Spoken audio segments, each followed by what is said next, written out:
வணக்கம், welcome to my channel to C Usha. இன்னைக்கு நம்ம பார்க்க போறது சூப்பர் டேஸ்டியான உருளைக்கிழங்கு மசாலா எப்படி செய்யுதுன்னு பார்த்தலாமா? அதுக்கு முன்னாடி இது வரைக்கும் நீங்க சப்ஸ்கிரைப் பண்ணலாம் பண்ணிட்டு பக்கத்துல இருக்க ஐகானையும் அழுத்திடுங்க. ஃபர்ஸ்ட் இதுக்கு சின்ன உருளைக்கிழங்கு 12 எடுத்துக்கலாம். கிட்டத்தட்ட 300 கிராமுக்கு இருக்கும். இதை குக்கர்ல சேர்த்துட்டு தண்ணி விட்டுண்டு குக்கரை மூடி அடுப்புல ஏத்தி 2 விசில் மீடியம் ஃபிளேம்ல வேக வச்சு எடுத்துக்கலாம். 2 விசில் எடுத்து அடுப்பை ஆஃப் பண்ணிடலாம். இது ஆறட்டும். கொஞ்சம் டைம் ஆனோன்னு ஓபன் பண்ணுவோம். உருளைக்கிழங்கோட தோலெல்லாம் நீக்கி ரெடி பண்ணிடலாம். இப்போ வெங்காயம் 5, அதாவது கிட்டத்தட்ட 500 கிராமுக்கு இருக்கும். இது மாதிரி கட் பண்ணிட்டு ரெடி பண்ணிடுவோம். இப்போ அடுப்புல கடாய் வச்சுட்டு 2 டேபிள் ஸ்பூன் அளவுக்கு எண்ணெயை விட்டுப்போம். 1/2 ஸ்பூன் சீரகம் சேர்த்துக்கலாம்.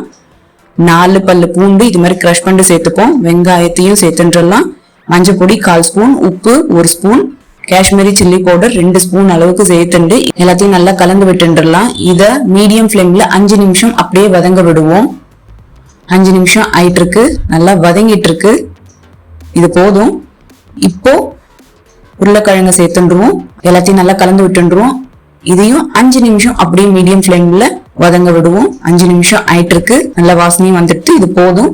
அடுப்பு ஆஃப் பண்ணிட்டு கொத்தமல்லி தழையில தூவிடலாம். சூப்பரா நம்மளுக்கு ரெடி ஆயிடுது. இது சாம்பார் சாதத்தோட சாப்பிட்றதுக்கும் டாப் கிளாஸா இருக்கும். ஈவன் சப்பாத்தி பொரிக்க கூட டாப் கிளாஸான காம்பினேஷனா இருக்கும். நீங்களும் செஞ்சு பாருங்க, உங்களுக்கு எப்படி வந்திருக்குன்னு கமெண்ட்ஸ்ல சொல்லுங்க.